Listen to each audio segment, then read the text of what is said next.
From the John DeVita Broadcast Center, welcome, ladies and gentlemen, to another broadcast of Paranormal Radio with Bob Trzeciak on the Windy City Hometown Entertainment Network and Jack FM 89.7 WRHS FM Norwich. So sit back and enjoy Paranormal Radio.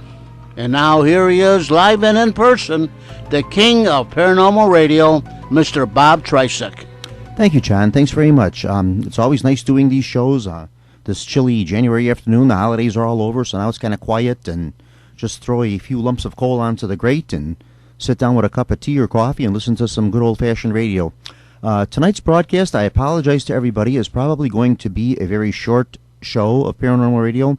I had scheduled Jorianne. If you listened to last month's broadcast, Jorianne, the coffee psychic, she was a very good guest. Gosh, we just really hit it off good. And then she brought a couple of people with her, and Jorianne likes to do the readings with the coffee, and she asked to come back on. So we scheduled her actually for tonight to come on. The last show we did, we actually talked so much we went over. We normally do an hour show, but we ran a little longer because the conversation was just going so well. So that's why, of course, I wanted her to come back on, but something must have happened. So I hope nothing, no emergency or anything. I didn't get a phone call from Jorianne, so I hope there's nothing wrong, because I know she's not like that. She will call if she couldn't, make it.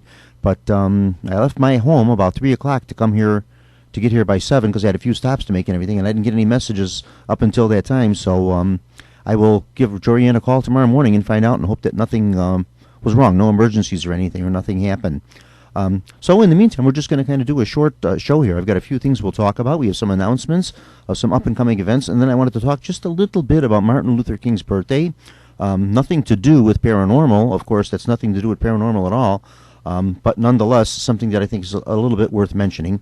Some announcements that we got coming up here. Mr. John DeVita, who, of course, runs the station here, Uncle John. I call him Uncle John because he's like everybody's uncle. We are going to be doing a live broadcast at the Summit Park District, and this is going to be March 11th. So this is a little ways down the line. Nothing at all to do with paranormal. So you say, well, okay, why are you announcing this on Paranormal Radio? Well, because we think it's worth mentioning. What we're actually going to be doing over there is we're going to be bringing back the game shows. If you listen to Paranormal Radio, from time to time, if I get a few contestants on, I like to do You Bet Your Life and that. And I found out when I actually started doing that was if I get like maybe 4 or 5 people, 6 people, some people are a little maybe uncomfortable talking on the radio. So I found out that kind of doing the game show before we actually do the broadcast kind of breaks the ice a little bit. And then they're talking on the air. They're used to talking to a microphone, and it kind of breaks the ice, and they're a little more comfortable when we actually do the show Paranormal Radio. So we have a little fun with that beforehand. So then I got the idea. I says, well, we could probably do a whole show of just game shows. So that's what we're going to be doing at Summit. This is something that's going to take place. It's an entirely free event. You can book this if you want. Give the Park District a call at 708-496-1012.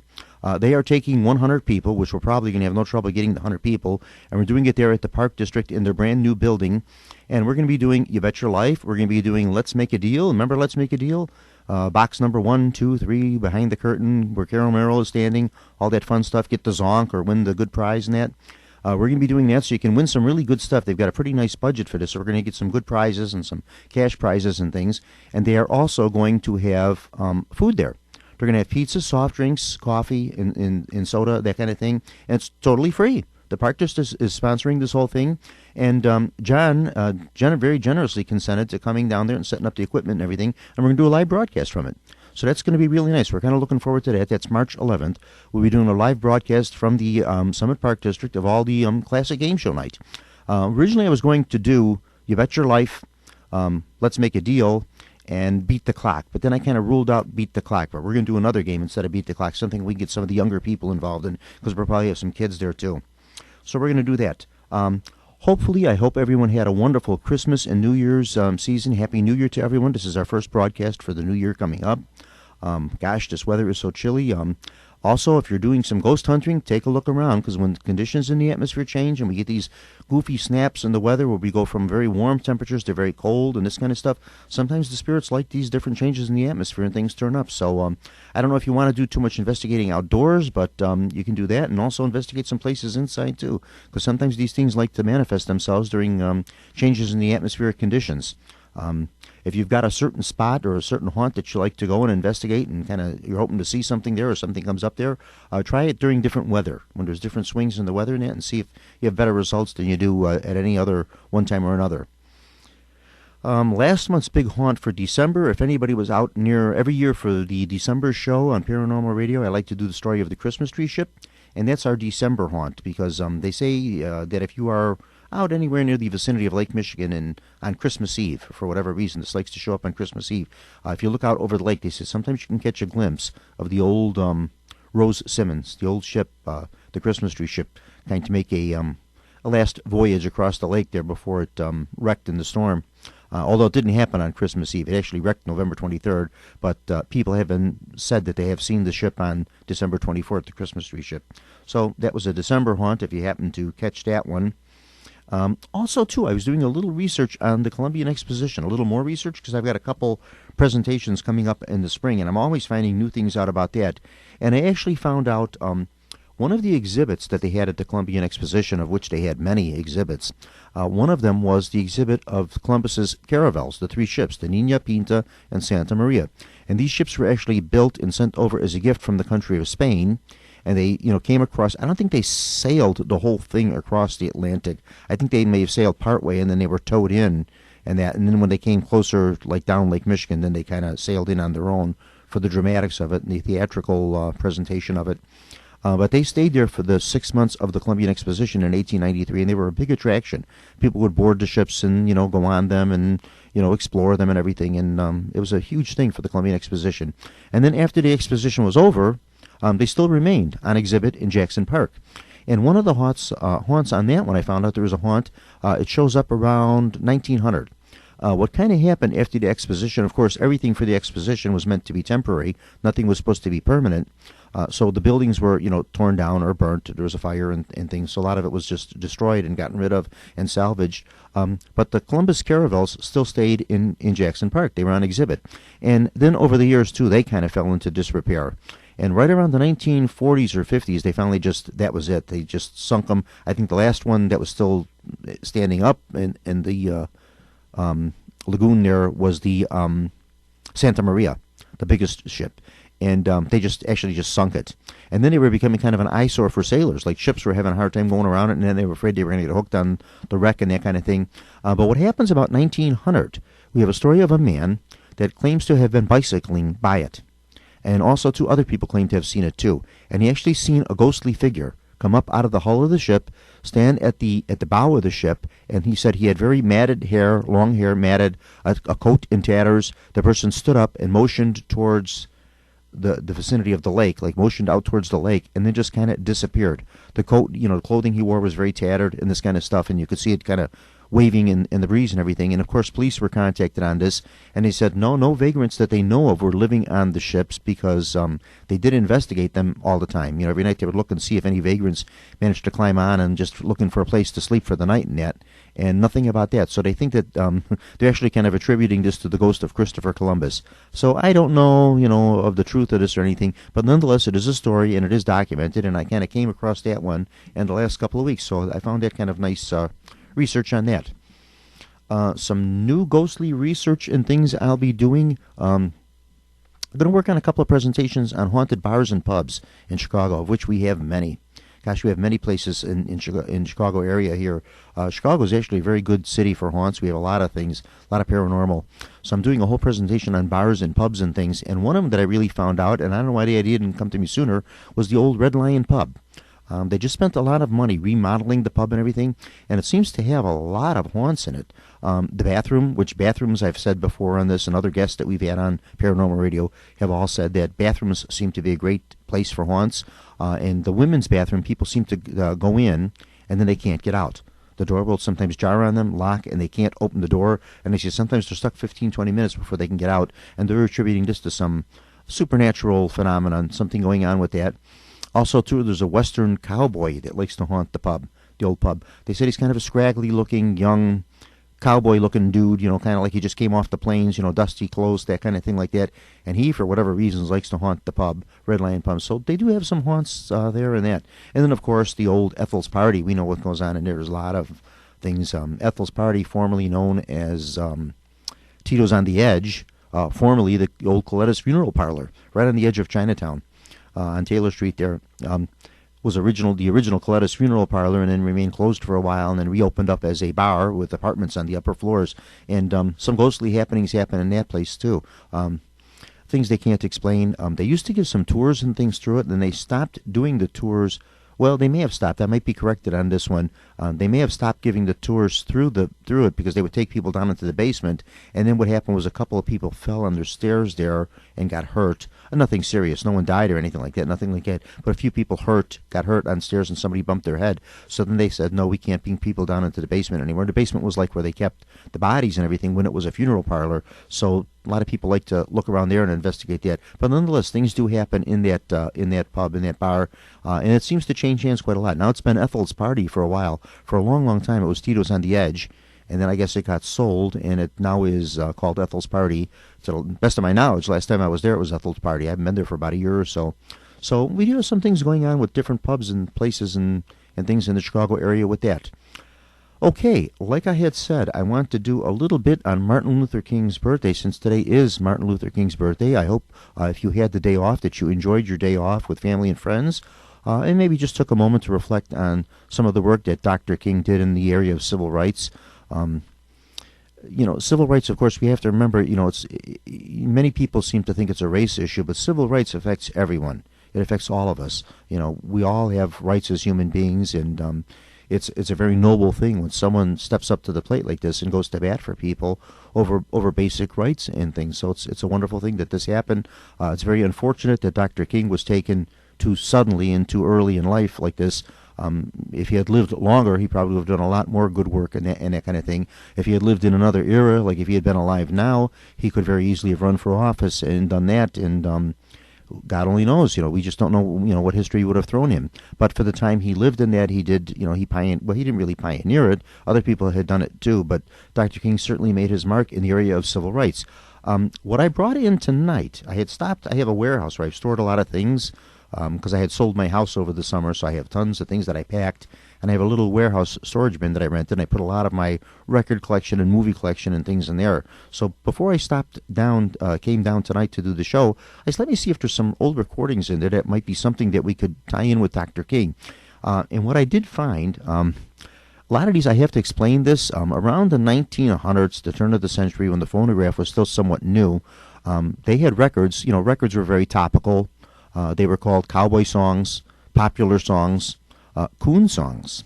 So very racially, they were called coon songs, and they were actually very, very derogatory and very stereotypical towards the black race. But nonetheless, these records, it was an accepted thing at the time, and the records sold well between both black and white audiences. Then, of course, they did have something that they called race records, and race records were put out by black artists, African-American artists, that were specifically for the black market. Not the black market, the illegal market, the race, the African race. They were put out for black people, and there were very, very many, famous black artists, Bessie Smith, a lot of them, and then and these were recorded by some of the major record companies, Victor Records and Columbia Records. They actually had race records that were sold geared towards the African American market. Eventually, there was a company called Black Swan that recorded just, strictly 78 RPM recordings for the African artists. The African market, the African American market. One of the records I brought in tonight is called, if you can read this, and this is just the way it's written on, it's an old Victor record. It's about 100 years old. It's called Das Gwinter Be a Landslide. DAHS Gwinter Be a Landslide. And I think what it's supposed to mean is there's going to be a landslide, is what it's supposed to mean. Now, it was recorded by Reed Miller. Reed Miller was a white artist, and he recorded this, and he records it in black dialect. I will play it for you, and it's not meant in any way, shape, or form to be disrespectful towards anyone, but like I say, these were typical for that era. It was a typical type of recording. And again, this has nothing to do with paranormal, but just something that I kind of tied in for Dr. Martin Luther King, because this is something that he fought very much against, these stereotypical, views of the black race. So we'll play this for you, and then we'll see how that goes. Give me just a second here to get the machine started. And we'll do that. Okay, here we go. Now, it's an old recording here, so you might have a little trouble hearing this.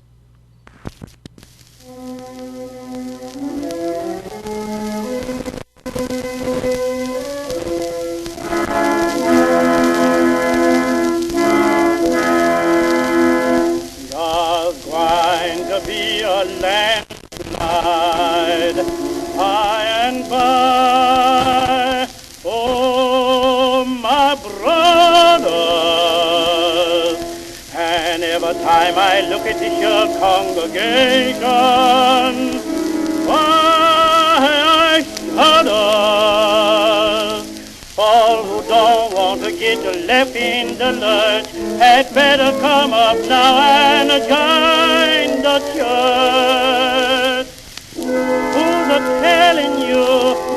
I'm a-telling you. There's going to be a landslide by and by. Lordy, Lordy, all who don't want to get left in the lurch had better come up now and join the church. For there's going to be a landslide by and by. I had a dream, what was strange and clear, just before morning. It was taught by the angel Gabriel. As a warning, I see the sheep and the goats together go by like a stream in flowing weather. How was they gwine? How was they gwine? The sheep and the goats, they were gwine pell-mell down in the deepest pit of hell. But there's going to be a landslide by and by.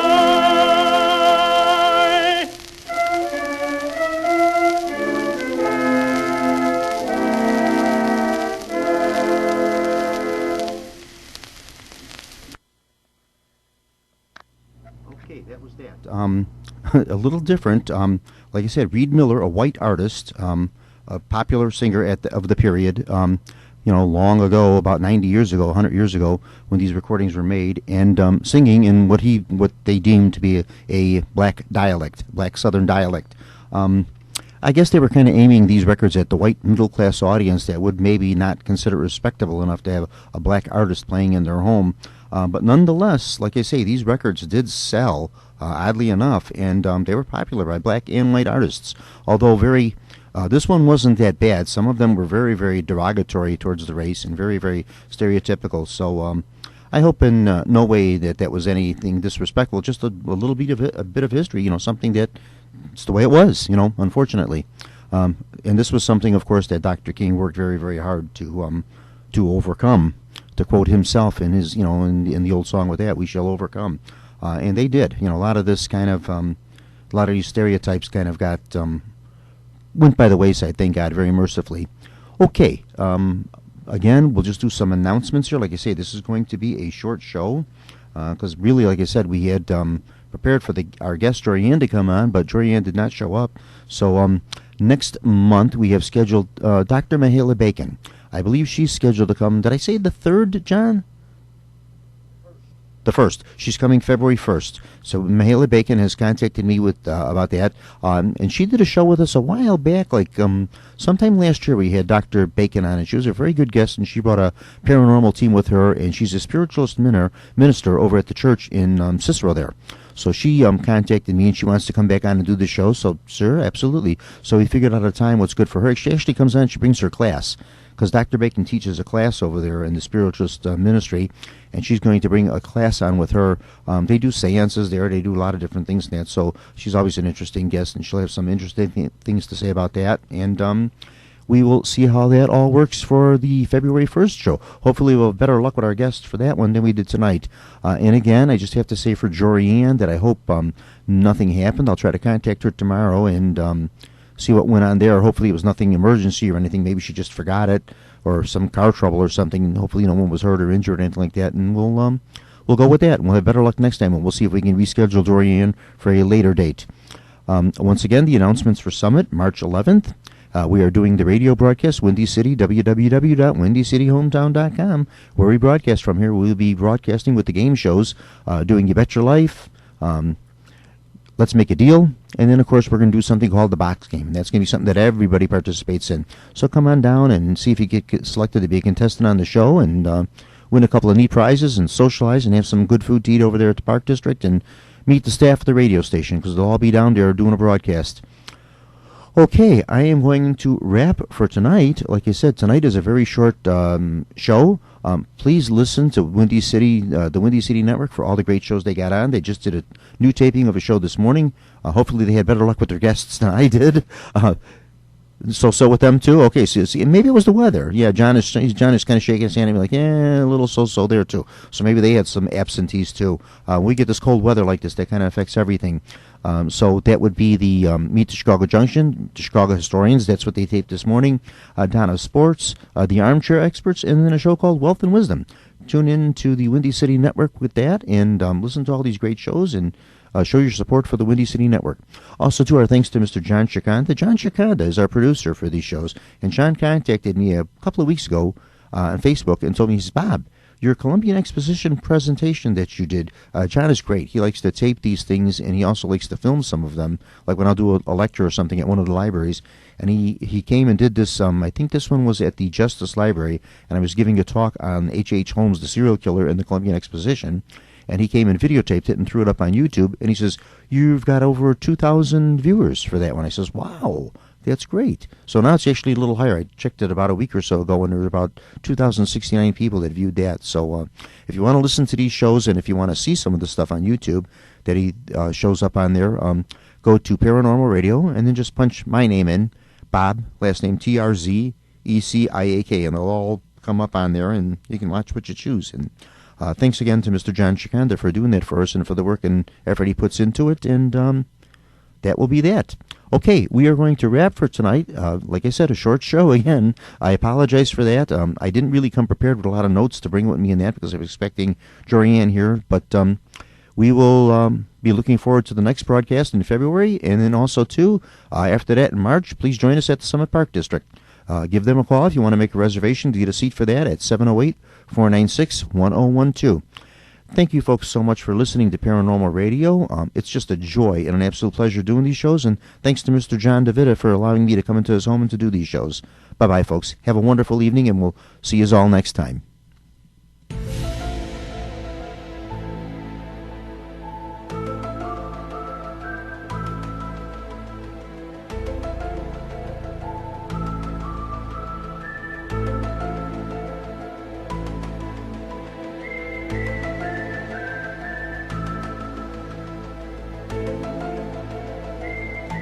You have been listening to Paranormal Radio with Bob Trzeciak from the John DeVita Broadcast Center on the Windy City Hometown Entertainment Network and Jack FM 89.7 WRHS FM Norwich.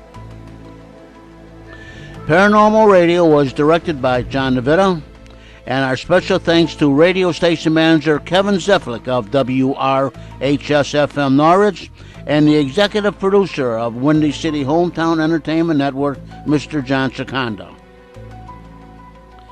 This broadcast was pre-recorded on Monday, January the 18th, the year 2016. Thanks for listening, and we'll see you next time.